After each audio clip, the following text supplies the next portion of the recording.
Safe নেই আবার drive কিসের? আইন ভেঙে সরকারকে নিশানায় হেলমেটহীন দিলীপ।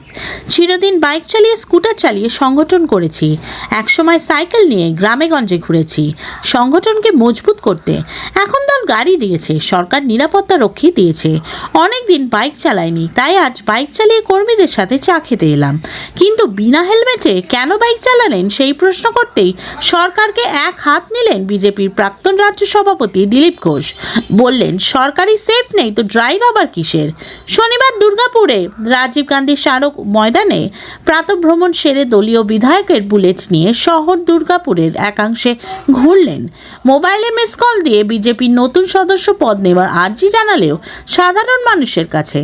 তারপরেও সরকারের সমালোচনায় সরব হয়ে বললেন, পুলিশ তোলাবাজি করছে, সেই তোলার টাকা পৌঁছে দিচ্ছে তৃণমূল নেতাদের ঘরে। আর যার জন্যই ওদের নেতাদের টার্গেট করেছে এবার দুষ্কৃতীরা। এই তৃণমূল নেতাদের পরিবারে এখন পুলিশি তদন্তের ওপর আস্থা হারিয়ে কেন্দ্রীয় এজেন্সি চাইছে তদন্তের জন্য। ট্যাপ কেলেঙ্কারির জন্য তৃণমূলকেই দায়ী করে বলেন, আইলা থেকে আবাস ট্যাপ তৃণমূলের নেতাদের পকেটেই ঢুকছে সব টাকা। আর টিভির পর্দায় থাকার জন্য মমতা বন্দ্যোপাধ্যায় নাটক শুরু করেছেন, সিট গঠন করে অথবা অতি সক্রিয় হয়ে তদন্তের কথা বলে। লটারি কেলেঙ্কারি নিয়েও এই দিন তিনি বলেন, এই টাকাও তৃণমূল নেতাদের পকেটে ঢুকেছে। যে দলে এই টাকা নিয়ে কেন্দ্রীয় এজেন্সি তদন্ত করে আইন মোতাবেক শাস্তি দিক।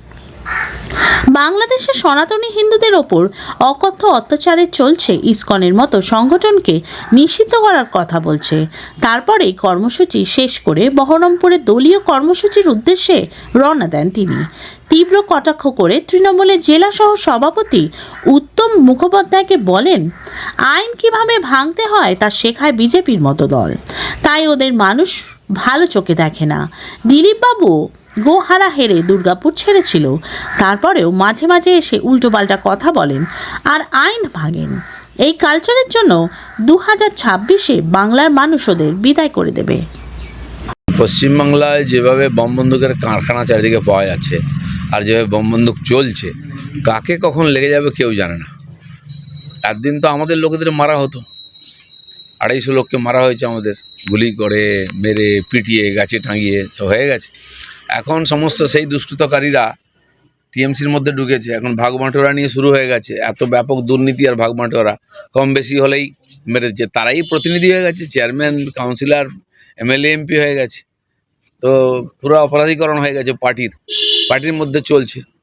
দুর্ভাগ্য ওদের পার্টির লোক খুন হচ্ছে, তার পার্টির লোক বা পরিবারের লোক বলছে এনআইএ তদন্ত চাই, সিবিআই তদন্ত চাই। পুলিশের উপরে ভরসা নেই, পুলিশ এত নিকম্মা হয়ে গেছে। এখানে পুলিশের কাজ একটাই, গরুর গাড়ি থেকে টাকা তুলে দাও, বালির গাড়ি থেকে টাকা তুলে দাও, পার্টিকে দাও।